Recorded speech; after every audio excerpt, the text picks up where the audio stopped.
Horas, balik ke Academy dari tepian Danau yang indah. Oke, kita akan membahas tentang pasir laut ya. Ekspor pasir laut yang diizinkan oleh Joko Widodo ya. Bahkan berlaku 30 hari ya.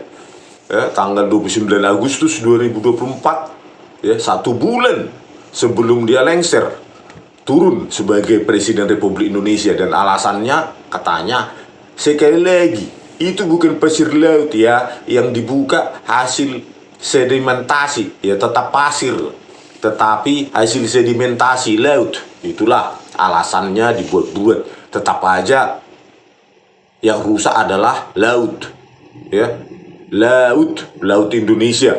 Karena apa? Kebutuhan reklamasi ya, kebutuhan lahan pasir laut itu untuk reklamasi lahan Singapura itu sangat besar sekarang ya. Jadi mereka ingin mengembangkan sampai tahun 2030 ribuan hektar untuk hunian mereka di Singapura. Nah, inilah ya, deal-deal inilah yang saya duga bermain di sini gitu loh. Karena kalau kita lihat ya di apanya itu, nah di sini di izin usahanya ya, itu di sebaran izin berdasarkan wilayah itu di Kepulauan Riau di 70.073 hektar, Kalimantan Utara 15.152 hektar dan seterusnya ya. Di situ Kepulauan Riau sangat dekat dengan Singapura yang sangat membutuhkan pasir laut berkualitas tinggi dari Kepri ya, 70.000 hektar. Nah, inilah yang dimanfaatkan para pejabat-pejabat ini dengan alasan sedimentasi laut. Mungkin dia sendiri pun nggak tahu itu ya. Saya yakin Joko Widodo pun nggak tahu hasil membedakan ini pasir laut dengan hasil sedimentasi. Memangnya dia hebat, ahli alam, ya kan? Ya sama saja itu pasir laut Indonesia, tetapi dibuatlah alasan-alasan supaya bisa mengekspor ke ke Singapura yang sangat membutuhkan lahan karena sudah sempit. Banyak sekali penduduk mereka membutuhkan lahan, akhirnya reklamasi, dan mereka sangat membutuhkan pasir laut Indonesia. Yaitulah Kepri itu 70.000 hektar itu. 70.000 hektar, bayangkanlah itu. 70.000 hektar yang akan rusak. Ya, inilah izin dilakukan Joko Widodo. Nah, seterusnya ternyata yang ikut bermain ya, yang diduga akan menjadi calon penambang ini, pasir laut ini, ada perusahaan-perusahaannya yang bernama Hasim Joyo Hadikusumo, adik dari Prabowo Subianto. Ada perusahaan dari Yusril Ihza Mahendra yang sekarang Menko Prabowo Subianto. Ada juga Ruhmin Dahuri, kalau nggak salah dulu Menteri Kelautan era Megawati yang pernah dipenjara ya. Bayangkanlah ini ya, Kepri 70.000, Kalimantan Utara 15.000, Jawa Timur 10.000. Jadi di total ini ada ratusan ribu ya, 100.000 hektar lebih di laut yang akan rusak. Karena ini sudah diberikan ya izin penambangan, sebaran izinnya ini oleh Joko Widodo dan jajarannya. Sebelum dia mundur pun masih ingin merusak hutan. Ya, sebulan sebelum turun. Ya. Hutan sudah dibabat untuk footage state, gagal, dihumbang hasudutan, 80% mangkrak. Menjadi padang ilalang yang dulu sering kita tonton di YouTube. Seperti berhasil, padahal 80% mangkrak. Jadi padang ilalang. Ya. Terus Kementerian Pertahanan Prabowo Subianto ya menjadi leader di Kabupaten Gunung Mas, Kalteng. Menanam ubi katanya untuk footage state, lumbung pangan. Gagal, menjadi jagung berpolibek di dalam polybag. Setelah itu ternyata jadi sawit. Sekarang mau dikembangkan lagi kegagalan itu di Merauke, 2,2 juta hektar. Programnya berubah dari lumbung pangan atau footage state, diubah Prabowo Subianto menjadi cetak sawah ya. Apalagi dia pun gagal di Kabupaten Gunung Mas di Kalteng, mau diperluas lagi kegagalan itu di Merauke 2,2 juta hektar sekian ya, dibabat bakal hutan itu akan habis katanya mau cetak sawah dan tebu. Orang sebelumnya aja dia sudah menunjukkan kegagalan. Bagaimana dia mau berhasil? Ya. Kalau kita ngelihat orang dia udah gagal, terus dia mau berjanji berhasil, udah nggak masuk akal itu ya. Nah itulah kerusakan alam itu yang dilanjutkan di rezim Prabowo Subianto dengan alasan footage tape bla bla bla ya. Kalau nanti ujung-ujungnya jadi sawitnya, siapa yang protes? Dia presiden. Mumpung ya. Belum lagi ini pasir laut. Nggak berpikir kalian regenerasi ke depan itu akan ada bencana. Bahwa kalian ya memang hidup cuma berapa kalender lagi. Udah tua-tua kalian, tapi nggak berpikir untuk 10, 20 generasi ke depan akan ada bencana, akan ada banjir bandang akibat penebangan hutan, ya, iklim cuaca sudah berubah terus. Dirusak lagi pasir laut, apalagi mau kalian rusak di Indonesia ini ya. Kalian sih sebentar lagi hidup di dunia ini, paling banter 10 kalender lagi. Berpikirlah untuk generasi ke depan, hentikan ini semua ya. Kasihan generasi ke depan cuma dapat banjir nanti, cuaca buruk, apa segala macam. Kerusakan aja kalian buat di alam Indonesia ini dengan alasan footage state lah, pasir lah, kebutuhan inilah, lain alasan. Oke, kita baca beritanya ini, coba dari Tempo ya. Ya, perusahaan adik Prabowo Subianto ikut daftar calon penambang pasir laut. Beritanya diturunkan 2 Oktober 2024. Anak perusahaan Arsari Group milik Hasim Joyo Hadikusumo, adik Prabowo Subianto, ikut. Akhir-akhir ini, isu mengenai ekspor pasir laut tengah menjadi perbincangan publik karena menimbulkan berbagai pro kontra di kalangan masyarakat. Di tengah memanasnya isu tersebut, perusahaan milik adik Presiden terpilih, Prabowo Subianto, Hasim Joyo Hadikusumo, diduga ikut mengajukan permohonan izin sebagai calon penambang pasir laut di Indonesia. Penambangan pasir laut kini menjadi lahan baru yang diburu oleh pengusaha untuk menghasilkan pundi-pundi keuntungan. Setelah 20 tahun ditutup, Presiden Joko Widodo atau Jokowi menuju akhir masa jabatannya membuka kembali keran ekspor pasir laut untuk hasil sedimentasi. Perizinan itu dibuka Jokowi melalui peraturan pemerintah nomor 26 tahun 2023 tentang pengelolaan hasil sedimentasi di laut. Nah ini kan ya, Jokowi ini memang pintar dia. Ya dihentikan 20 tahun pasir laut, tapi dia izinkan ya sebulan sebelum dia turun dari presiden, tetapi terminologinya aja diubah-ubah ya. Pasir laut jadi hasil sedimentasi ya, seolah-olah pada saat ngambil itu tahu dia itu hasil sedimentasi atau hasil pasir laut ya. Cuma beda-beda istilah aja ya. Jago kali memang membuat istilah-istilah supaya seolah-olah masyarakat nggak tahu kan, hasil sedimentasi lautnya, bukan pasir lautnya yang diekspor, sedimentasi lautnya, padahal sama aja bentuknya pasir. Oke, berdasarkan laporan majalah Tempo berjudul Pemburu Konsesi Penambangan Pasir Laut, Pemburu Konsesi Penambangan Pasir Laut dari Hasim Joyo Hadikusumo sampai Yusril Iza, disebutkan bahwa terdapat 66 perusahaan yang mengajukan permohonan izin sebagai calon penambang pasir laut di Indonesia. Menurut Direktur Jenderal Pengelolaan Kelautan dan Ruang Laut Kementerian Kelautan dan Perikanan, Victor Gustav Manopo, pada awalnya ada 71 perusahaan yang mengantre perizinan tambang pasir laut tersebut. Namun, beberapa dari mereka ada yang mengundurkan diri dan tidak melengkapi dokumen persyaratan izin penambangan yang dibutuhkan. Dari banyaknya perusahaan yang ingin menjadi penambang pasir laut, beberapa di antara mereka diketahui terafiliasi dengan sejumlah nama-nama besar, mulai dari calon kepala daerah, pengusaha nasional, bekas menteri, hingga keluarga pejabat tinggi negara. Pada daftar perusahaan calon penambang pasir laut dari Kementerian Kelautan dan Perikanan, salah satu perusahaan yang ikut mengajukan izin tambang tersebut adalah PT Rejeki Abadi Lestari. Perusahaan ini baru berdiri tahun 2023 atau 3 bulan setelah Joko Widodo menerbitkan kebijakan tentang pemanfaatan sedimen laut. termasuk pasir laut. Jadi PT Rezeki Abadi Lestari ini baru berdiri ya.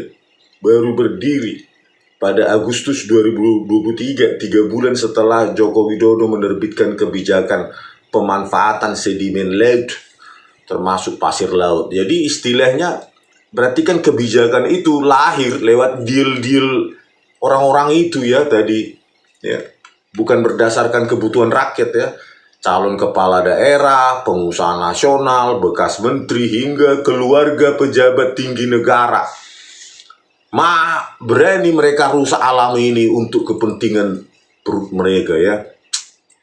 Aduh, terus. Dalam akta perusahaan, pemegang saham mayoritas Rezeki Abadi Lestari adalah PT Arsari Pradana Utama atau Arsari Group milik Hasyim Joyo Kusumo. Joyo Hadi Kusumo. Hasyim adalah adik kandung Presiden terpilih sekaligus Ketua Umum Partai Gerindra, Prabowo Subianto. Putra Hasyim, Aryo PS, Joyo Hadi Kusumo, bahkan duduk sebagai komisaris sekaligus pemegang saham minoritas di PT Rezeki Abadi Lestari. Jadi Rezeki Abadi Lestari inilah ya calon penambang pasir laut itu atau memang sudah penambang. Ini beritanya kan 2024 ya akhir ya. Ya, itulah ya miliknya si Hasyim Joyo Hadi Kusumo, adik kandung dari Prabowo Subianto, presiden sekarang. Putranya Hasyim inilah Aryo PS Joyo Hadi Kusumo. Kalau nggak salah yang ada kasus apa itu ya. Bahkan duduk sebagai komisaris sekaligus pemegang saham minoritas di PT Rezeki Abadi Lestari. Oke. Kendati demikian, Vice President Corporate Communication Arsari Group Arseno Ridwan tak memberikan kepastian mengenai kepemilikan saham perusahaannya dalam Rezeki Abadi Lestari yang mengajukan permohonan izin konsesi pengolahan hasil sedimentasi. Coba saya cek, tutur Arseno saat diminta tanggapan pada Kamis 26 September 2024. Ada perusahaan milik Yusril hingga anak Rohmin Dahuri. Menurut daftar perusahaan dari Kementerian Kelautan dan Perikanan, PT Gajamina Sakti Nusantara menjadi salah satu perusahaan yang mengajukan izin tambang pasir laut. Dalam akta, PT Gajamina Sakti Nusantara tercatat nama pendiri Partai Bulan Bintang (PBB) Yusril Iza Mahendra. Sebelumnya, dia menjabat sebagai Ketua Tim Hukum dan Wakil Dewan Pengarah Tim Kampanye Nasional Prabowo Subianto, Gibran Rakabuming Raka pada pemilihan Presiden 2024. Nah, inilah ya, ada juga perusahaan dari Yusril Iza Mahendra. Sebelumnya dia Ketua Tim Hukum dan Wakil Dewan Pengarah Tim Kampanye Nasional Prabowo Subianto Gibran. Ya, dia punya perusahaan namanya Gajamina Sakti Nusantara. Nah, inilah ya penambang juga pasir laut. Jadi mereka inilah ya keluarlah kebijakan dari Joko Widodo ya supaya mereka bisa menambang ya, yang penting duit, kasih ekspor sedimentasi laut termasuk pasir laut ya sama aja ya untuk ini ya tadi itulah ya wilayah izin operasi penambangannya di Kepri aja 70.000 hektar sekian ya 70.000 hektar dan itu pastilah dikasih ke reklamasi Singapura yang sangat membutuhkan karena katanya kualitas pasir Kepri ini sangat bagus kata orang Singapura untuk reklamasi mereka. Nah inilah dibagi-bagi si Joko Widodo inilah. Oke, Hasyim kau sekian, Yusril kau sekian, tapi kau jadi tim kampanye ku ya. Nah ya dibuat mereka lah perusahaan-perusahaan ya kan. Pasti ini perusahaan-perusahaan yang baru jadinya ini gitu. Ya, oke, lanjut. Yusril juga dikenal sebagai pakar hukum tata negara. Dia merupakan Menteri Hukum dan Hak Asasi Manusia dalam Kabinet Gotong Royong pemerintahan Megawati Soekarno Putri Hamzahas dan Menteri Sekretaris Negara dalam Kabinet Indonesia Bersatu pemerintahan Susilo Bambang Yudhoyono Yusuf Kala. Kepada Tempo, Yusril mengakui Gajamina sebagai perusahaan yang baru didirikan pada Juni 2023 lalu. Menurut dia, untuk menjalankan usaha di bidang pembersihan sedimen laut. Pilihannya adalah mendirikan perusahaan baru atau mengubah klasifikasi baku lapangan usaha Indonesia dari perusahaan lama menjadi usaha pembersihan sedimen. Saya memilih mendirikan perusahaan baru. ucap Yusril pada Kamis 26 September 2024. Nah, ya kan.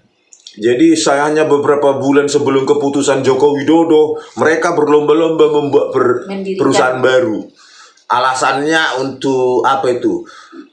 Di bidang pembersihan sedimen laut, ya. Kayak ada kotoran laut. Ya, memang kotoran semuanya di laut itu untuk apa dibersihkan kan? Tapi itulah Yusril ini, ya, mendirikan perusahaan baru. Baru aja beberapa bulan sebelum keputusan Joko Widodo mengizinkan ekspor laut. Ya, jadi ya untuk orang ini itu kebijakan itu intinya kebijakan Joko Widodo ini ya untuk Hasim, Yusril, Ruhmin Dahuri, mantan bla bla bla pejabat negara, keluarganya, rusak lingkungan itu. Apa hubungannya Yusril ini dengan sedimen laut? Padahal dia katanya profesor hukum tata negara. Memangnya ada kenegaraan di sedimentasi laut? Di bawah laut itu kan gak ada pemerintahan. Tapi itulah, ya, semua serba bisa kalau sudah ada koneksi. Apalagi koneksinya adalah presiden, ya. Lanjut. Selain PT Gajah Mina Sakti Nusantara, ada juga PT Bumi Lautan Samudra yang mengajukan izin untuk tambang pasir laut. Perusahaan itu tercatat sebagai perusahaan pengerukan pasir, operasi lepas pantai, dan pengembangan infrastruktur, seperti pengerukan buat pelabuhan. Adapun dalam akta perusahaan tersebut ada nama Rahmania Kanesia Dahuri yang menjabat komisaris. Rahmania yang juga berprofesi dokter di sebuah rumah sakit di Jakarta adalah putri Menteri Kelautan dan Perikanan 2001 hingga 2004 Rohmin Dahuri. Tetapi ketika dimintai tanggapan tentang hubungannya dengan perusahaan itu, Rohmin membantah kabar bahwa dia dan anaknya terkait dengan Bumi Lautan Samudra. Wah, nama saya dan anak saya dicatut tuh. Saya tidak tahu menahu tentang Bumi Lautan Samudra, katanya pada Jumat 27 September 2024. Anak buah Prabowo minta izin ekspor ditunda. Di sisi lain, petinggi Partai Gerindra yang juga mantan Wakil Ketua Majelis Permusyawaratan Rakyat periode 2019 hingga 2024, Ahmad Muzani, pernah mengusulkan agar rencana kebijakan ekspor pasir laut hasil sedimentasi itu ditunda terlebih dahulu. Pernyataan Ahmad Muzani ini dapat dianggap penting, mengingat Gerindra bakal menjadi partai penguasa setelah ketua umumnya Prabowo Subianto dilantik sebagai presiden pada 20 Oktober 2024. Kami berpikir kalau bisa pelaksanaan tentang ekspor pasir laut secepat mungkin. Kalau mungkin ditunda. Selalu saja alasannya adalah alasan untuk memberi pendapatan kepada negara, agar negara bisa mendapatkan pundi-pundi yang lebih besar dari kegiatan ini, kata Muzani di Jakarta, Sabtu 21 September 2024. Sekretaris Jenderal Partai Gerindra ini juga meminta rencana kebijakan ekspor hasil sedimentasi di laut berupa pasir laut dikaji kembali. Hal itu untuk mempertimbangkan keuntungan atau justru kerugian yang akan lebih banyak diperoleh dari kebijakan tersebut. Kalau memungkinkan, dicek dulu dari kegiatan ini antara manfaat dan mudaratnya. Ketika mudaratnya lebih besar dari pendapatan perekonomian yang kita dapatkan, tentu saja itu adalah sebuah kegiatan yang akan menjadi beban bagi kehidupan kita berikutnya. Tetapi, jika ternyata manfaatnya ternyata lebih besar, nanti itu untuk dipikirkan lebih lanjut, tuturnya. Nah, dari sini statement ini bagaimana keluarnya PP zaman Joko Widodo ini nggak ada pertimbangan apapun, ya. Rusaknya alam gitu. Jadi pesanan perusahaan-perusahaan yang mendukung itu terbukti ya sebelum PP itu ya keluar ya, PP berapa itu buat tadi ya, nah itu ya berlaku PP nomor 26 tahun 2023. PP nomor 26 tahun 2023 itu berlaku, sudah berlomba-lomba mereka mendirikan perusahaan gitu. Yusril Iza Mahendra mendirikan perusahaan, Juni Hasim juga mendirikan. Jadi sudah tahu mereka kan kebijakan itu akan dikeluarkan Joko Widodo ini, jadi mereka buatlah perusahaan itu. Berarti kenapa? Kong kali kong itu kebijakannya Joko Widodo ini untuk mengizinkan ekspor laut itu ya. Ada deal sama ini proyek reklamasi Singapura, ada deal sama orang-orang elit itu, Hasim Joyo Hadikusumo, Yusril Iza Mahendra, Ruhmin Dahuri, ya, dan lain-lain yang nggak disebutkan ya. Yang penting pejabat negara atau ex atau calon begitu ya. Kok begini orang-orang ini ya? Sebentar lagi ya kalian mau check out dari dunia ini, 10 tahun lagi. Tapi harus rusak alam itu untuk kepentingan elit-elit ini. Ya, tunggu sampai rakyat marah sama kalian ya. Kenapa? Ya di Kabupaten Hubah saja, Hubah Sudutan, proyek food estate yang digagas berhasil ternyata 80% gagal, mangkrak. Padang Ilalang, ya di Kabupaten Gunung Mas yang digagas juga oleh Joko Widodo, leadernya Prabowo Subianto, dari ubi singkong menjadi jagung polybag. Terus setelah itu tiba-tiba jadi sawit. Begitu juga nanti di Merauke 2 juta hektar targetnya. Hutan dibabat segala macam, hasilnya adalah nanti sawit atau ilalang ya. Aduh, kok begini kalian, nggak ada patriotik kalian ya terhadap negara ini. Ya harusnya kalau sayang kalian sama republik ini, jangan dirusak lingkungannya dengan alasan-alasan ya. Alasan dibuat-buat, bukan pasir laut, tapi sedimentasi laut. Keluar kebijakan PP, tapi sebelum keluar kebijakan itu ada perusahaan didirikan, Yusril Iza Mahendra, Hasim dan lain-lain. Ya, terutama Yusril. Ya, tata negara, Toto Negoro, tapi pembersihan sedimentasi laut. Perusahaannya seolah-olah dia tahu tentang laut. Ya, seolah-olah di dalam itu kotoran laut.